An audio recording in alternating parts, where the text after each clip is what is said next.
Hi everyone, hopefully you can hear me okay. I'm just going to show you how to do a very simple isometric drawing. So the one thing that I've got on my desk that is sort of cuboid-like is this Fruitella fruit drops. So, sponsorship aside, what I'm going to start with is just a line at the bottom of the page. Now, we used to use drawing boards to help us with this, but as you guys are unlikely to have a drawing board to hand, we're just going to draw nice even parallel line at the bottom of the page, okay? Now, this is a set square. This is a 30-degree set square. So this angle from this diagonal line going up to here is 30 degrees. If I turn it around this way, I've got a 90-degree angle. So that allows me to draw a perpendicular line off the surface. So I'm going to start off. If I want to draw this in the center of the page, I'm probably going to come over to the side a little bit. This is going to be my starting point here. So I've just drawn a little dot. So I'm going to draw the front face of this box. So using my set square, setting it up on this line that I've drawn, I can now draw an accurate 90-degree line going up. And I'm going to draw it quite faint to start because I haven't quite decided what dimensions I'm going to do just yet. Then, if I use the set square, notice as long as I keep this set square in line with the bottom edge of my page, I can always go up at 30 degrees, okay? So currently the set square is set at the bottom. If I draw a nice faint line going up first of all, hopefully you can see it, okay? That is now at 30 degrees. I need to decide on how big my drawing is going to be. So I'm going to draw, let's say, I'm going to draw another little dot up here.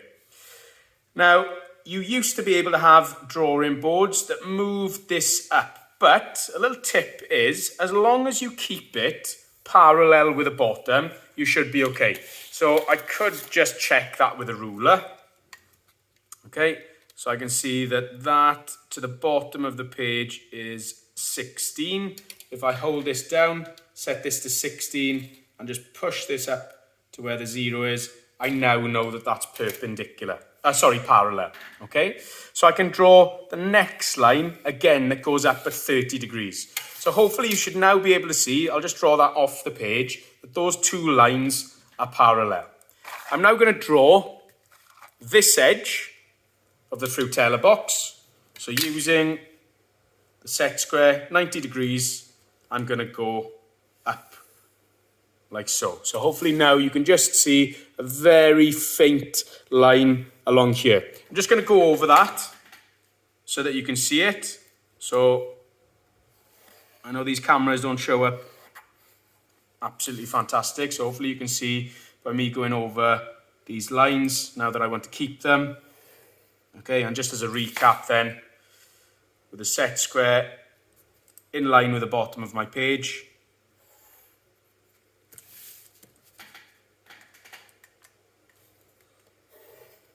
so that is now the front face of my Fruitella box.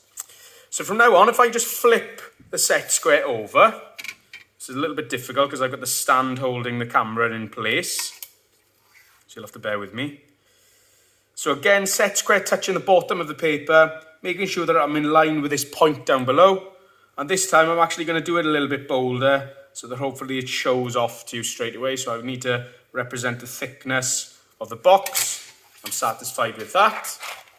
If I turn the set square now to the side, going straight up, okay, keeping it faint to begin with, using my set square.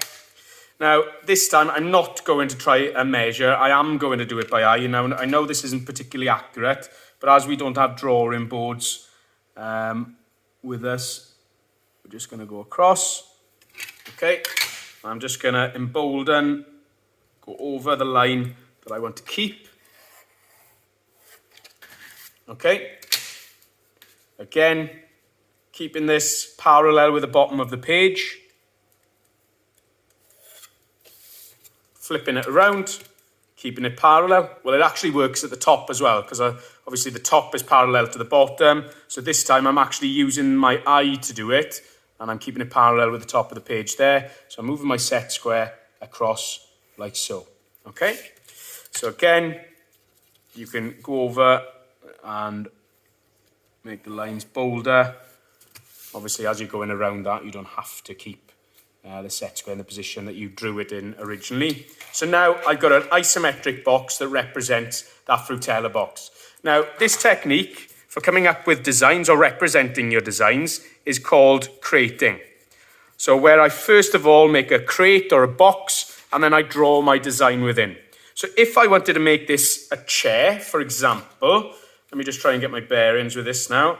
Yeah, I'm going to come down. So if I wanted to make this into a chair, likely to go off the page, but I would just draw another box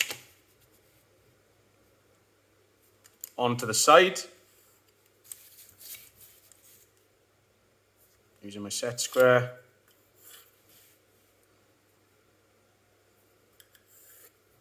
So I'm coming up with a crate. I don't know how clear you can see it because it's I'm drawing it faint to begin with.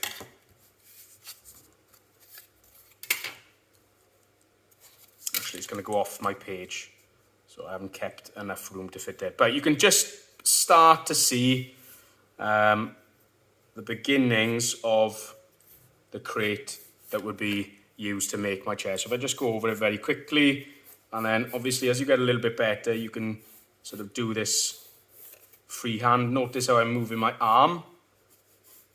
I'm not just doing a curve, I'm moving my entire arm when I do it. And you can start to see maybe that's a step or maybe it's a box. So that's called crating. So once you've sketched out your design idea, okay, either in 2-point perspective or isometric, you can perhaps do a larger page with your isometric drawing shaded on with colour, so render to make it believable. So if I was having a light source, let's say here, you don't need to draw this, but if this is my sun with my light source going on to the product, think about what your lightest and darkest surfaces would be. Well, number one, that would be my lightest surface. That would probably be the second lightest, and then 3 would be the darkest. So when I'm shading in, I can shade in appropriately to where the light source is.